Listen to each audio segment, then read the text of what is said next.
Hello, this is Dr. Grande.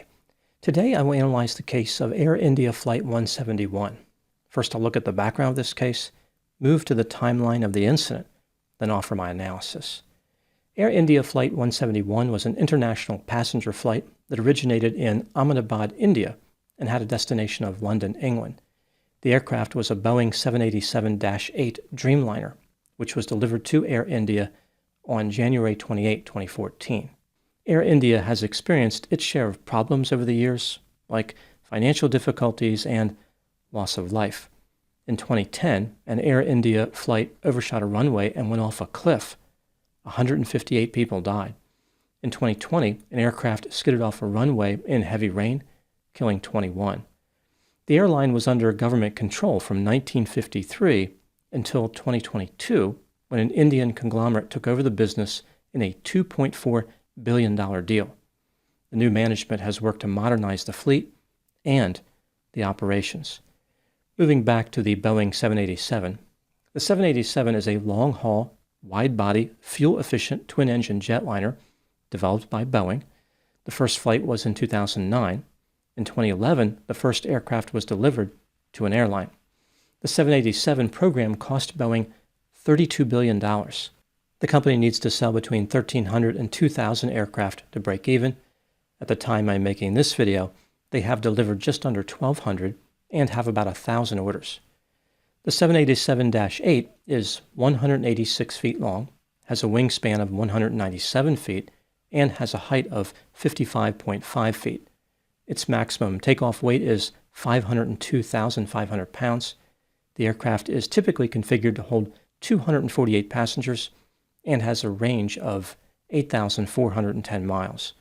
Now moving to the timeline of the incident. On June 12, 2025, at about 1:30 p.m., Air India Flight 171 entered the runway of the Ahmedabad airport. The official name of this airport is Sardar Vallabhbhai Patel International Airport. It is the 7th busiest airport in India, handling over 13 million passengers a year. On board Flight 171, there were 230 passengers, 2 pilots, and 10 flight attendants for a total of 242 people. The destination was London Gatwick Airport in the UK, a 4,200-mile flight. The aircraft was carrying about 33,000 gallons of fuel to make this 9-hour and 50-minute trip. At 1:38 p.m., the plane took off from runway 23. Right after this, the captain contacted air traffic control and said, "Mayday, no thrust, losing power, unable to lift." This was the only message. The flight crew did not respond to calls made by air traffic control.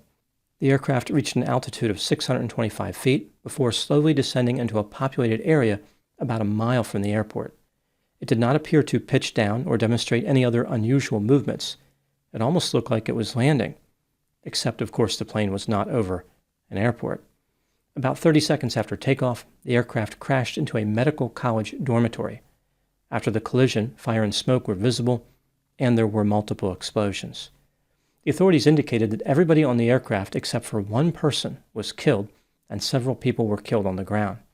The passenger who survived was a 38-year-old British national of Indian origin named Vishwas Kumar Ramesh. He could be seen walking around on the street right after the crash. The authorities said he sustained non-life-threatening injuries. Vishwas had been in seat 11A, which is an exit row seat just in front of the wing. From a hospital bed, he said, quote, "When I got up, there were bodies all around me. I was scared. I stood up and ran. There were pieces of plane all around me. Someone grabbed me and put me in an ambulance and brought me to the hospital," unquote. He reported hearing a loud noise 30 seconds after takeoff, then the plane crashed. At the time I'm making this video, there has been a lot of speculation about the cause of the crash, but it is far too early for definitive findings. The investigation is underway, and many people are eager to see the result. Now moving to my analysis. The loss of Air India Flight 171 was the first fatal crash involving a Boeing 787. There were some problems with fires in the past, but no one died.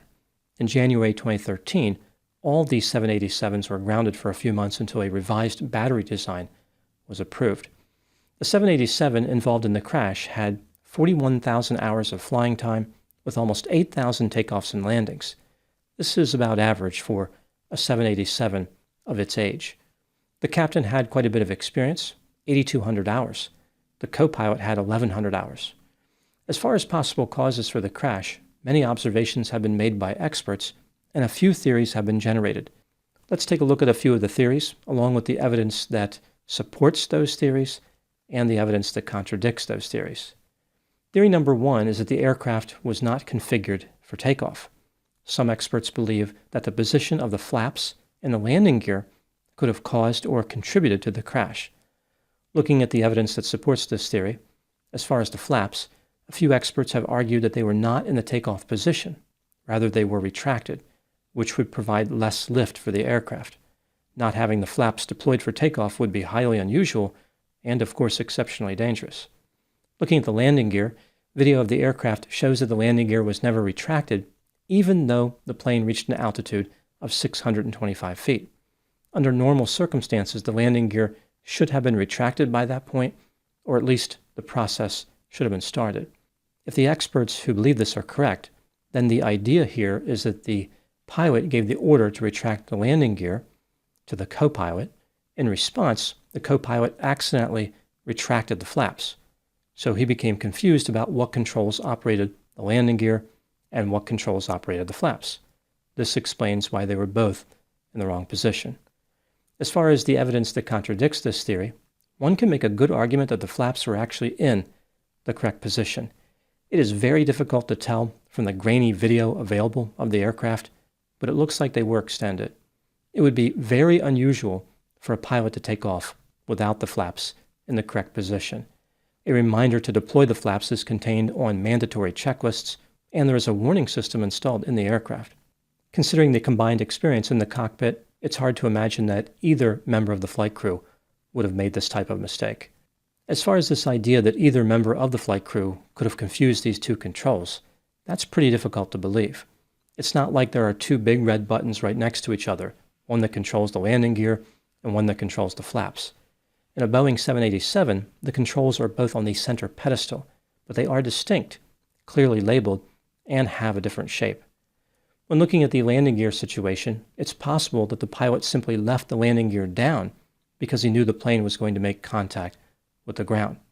Alternatively, maybe he did not have time to worry about the landing gear because he was dealing with a larger problem.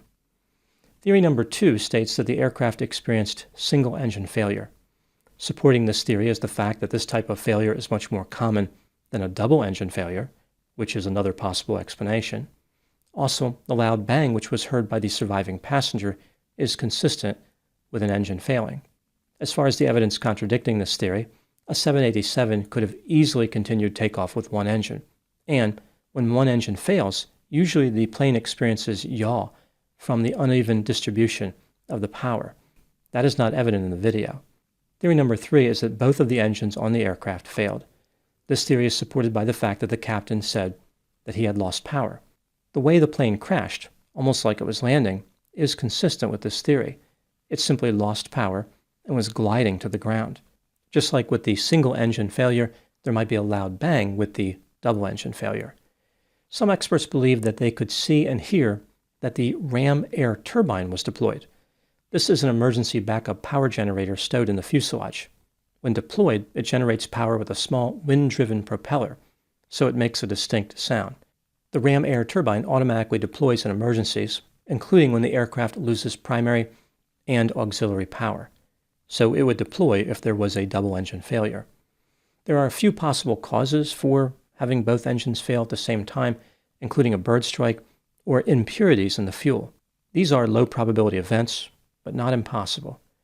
Working against this theory is how this type of failure is exceptionally rare. As far as the bird strike, no smoke could be seen coming from either engine. Usually there would be smoke with a bird strike. Looking at the contaminated fuel explanation, one would think that other aircraft would have been affected by this as well, but there were no reports consistent with this.